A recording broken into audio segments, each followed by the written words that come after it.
வணக்கம். சனி பெயர்ச்சி பலன்கள். பொதுவாக சனி பகவானைப் போல் யாராலும் அருள் செய்ய முடியாது. ஏனென்றால் அவர் மிகவும் நியாயமானவர். அதனால்தான் தராசு போன்ற துலாம் ராசியில் அவர் உச்சம் பெறுகிறார். நமக்கு நன்கு தெரியும் நமது செய்கைகள் யாவும் பஞ்சேந்திரியங்களால் ஊக்குவிக்கப்படுகின்றன என்று. 5 வகையான உணர்வுகள் யாவன: பார்த்தல், கேட்டல், நுகருதல், ருசித்தல் மற்றும் ஸ்பரிசித்தல். நாம் நமது 6வது அறிவை பயன்படுத்தி செயல்களை நிகழ்த்துகிறோம். சில காரியங்களை வேண்டுமென்றே செய்கிறோம். சில காரியங்களை உள்நோக்கம் ஏதும் இல்லாமல் செய்கிறோம். வேண்டுமென்றே உள்நோக்கத்துடன் செய்யப்பட்ட தீய காரியங்களை மட்டுமே சனி பகவான் தனது 7.5 ஆண்டு காலகட்டத்தில் தண்டிப்பார். எந்த ஒரு உள்நோக்கமும் இல்லாது செய்த சில தவறான காரியங்களுக்காக ஒருபோதும் சனி பகவான் நம்மை பெரிதாக தண்டிக்க மாட்டார். பொதுவாக சனி பகவானின் 7.5 ஆண்டு கோச்சாரமே மக்களுக்கு பெரிதாக தெரியும்.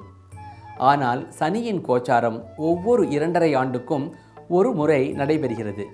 இவ்வாறான கோச்சாரத்தில் சனி பகவான் 12ஆம் இடம், 1ஆம் இடம் மற்றும் 2ஆம் இடத்தில் சஞ்சாரம் செய்யும் 7.5 ஆண்டு காலத்தை தான் நாம் 7.5 ஆண்டு சனி என்று சொல்கிறோம்.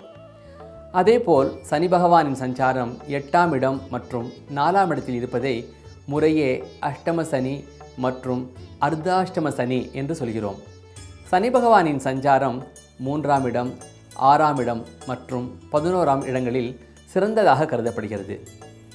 இவ்வாறான சனி பகவானின் கோச்சாரம் இந்த ஆண்டு நவம்பர் மாதம் 16ஆம் தேதியன்று துலாம் ராசியில் நிகழ்கிறது.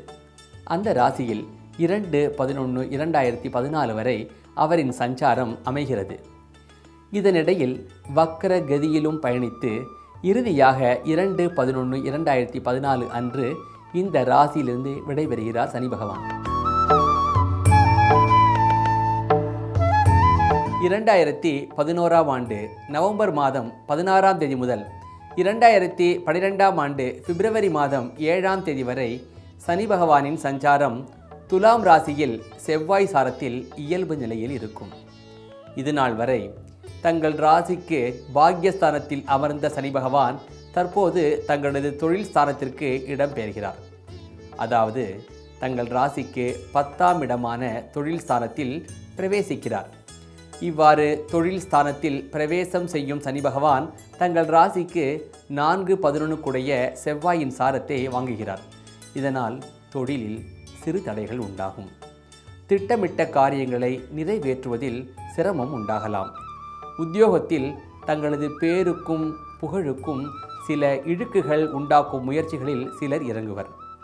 ஆனால் அதனை முறியடிக்கும் பலம் உங்களிடம் காணப்படும்.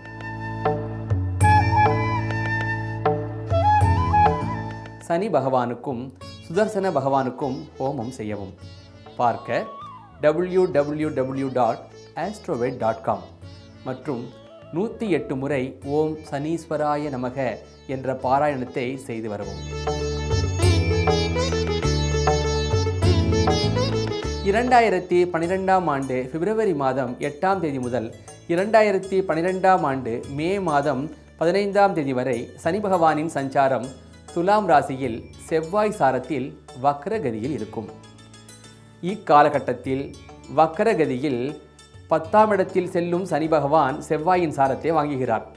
இச்சமயத்தில் தொழிலில் முன்னேற்றம் காண முடியும்.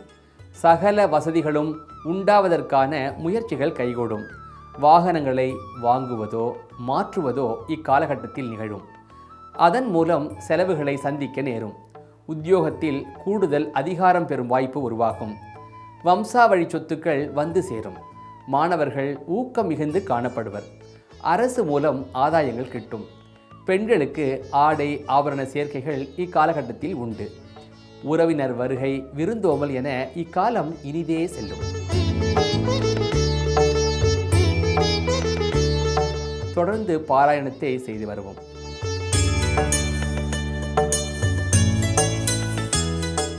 இரண்டாயிரத்தி 12ஆம் ஆண்டு மே மாதம் 16ஆம் தேதி முதல் 2012ஆம் ஆண்டு ஜூன் மாதம் 25ஆம் தேதி வரை சனி பகவானின் சஞ்சாரம் கன்னி ராசியில் செவ்வாய் சாரத்தில் வக்கரகதியில் இருக்கும்.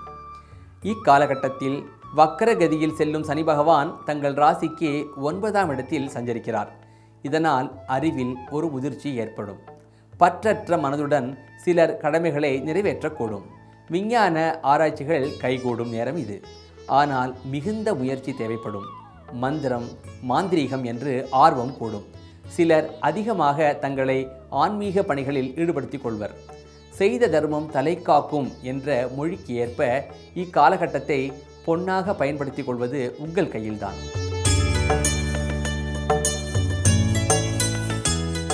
தொடர்ந்து பாராயணம் செய்து வரவும்.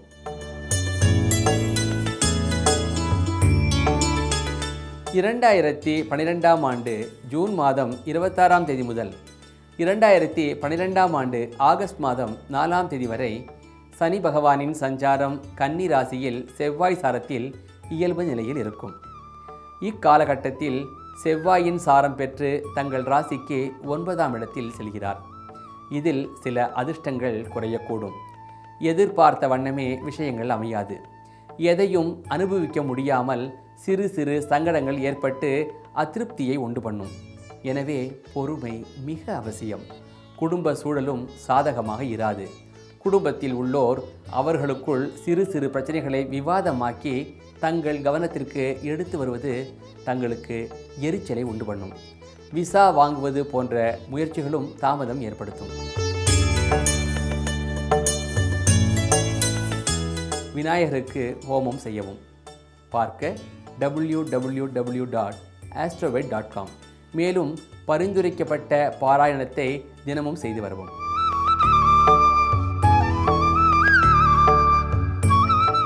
2012ஆம் ஆண்டு ஆகஸ்ட் மாதம் 5ஆம் தேதி முதல் 2012ஆம் ஆண்டு அக்டோபர் மாதம் 11ஆம் தேதி வரை சனி பகவானின் சஞ்சாரம் துலாம் ராசியில் செவ்வாய் சாரத்தில் இயல்பு நிலையில் இருக்கும்.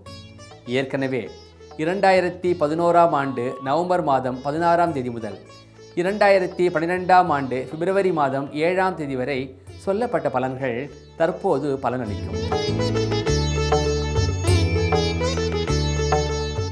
பரிந்துரைக்கப்பட்ட பாராயணத்தை தொடரவும்.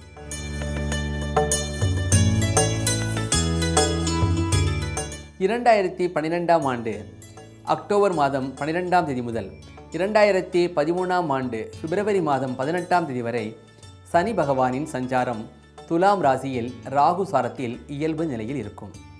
இக்காலகட்டத்தில் சனி பகவான் ராகுவின் சாரம் பெற்று தங்கள் ராசிக்கு 10ஆம் இடத்தில் சஞ்சரிக்கிறார்.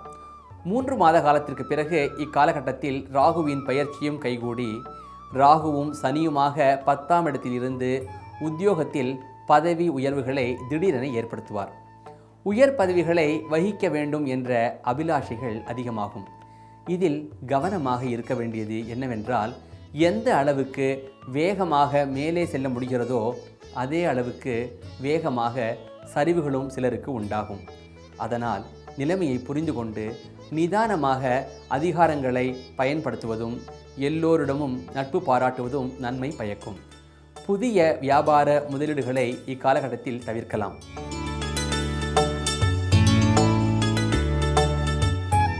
பரிந்துரைக்கப்பட்ட பாராயணத்தை தொடர்ந்து செய்து வரவும்.